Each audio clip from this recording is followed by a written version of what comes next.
Šodien mēs gribētu parādīt un izstāstīt, kā var samērīt stikla paketi vienkāršām plasmasas slogām. Vienkārši standarta stikla paketi, mūsu ražojums. Kā to vienkārši var izdarīt attālināt.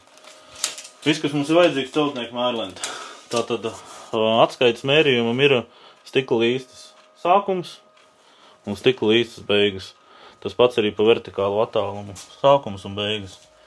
Liekam klāt mērlenti sākumam un beigām. Un sūtat mums izmēru. Šajā gadījumā tas ir 730 un pa vertikāli ir, kā mēs šeit redzam, 117,3. Pielaidus mēs noņemsim paši nost un varēs viegli un ātri veikt attālināt pasūtīšanu. Mēs būtu ļoti bieži, ka arī, kad ir iedrukāts stikla rāmīts citiem ražotājiem firmai, tad var arī to nobildēt. Ja? Bet šāds vienkārši veids, kā var samērīt un pasūtīt pie mums stikla paketes. Paldies!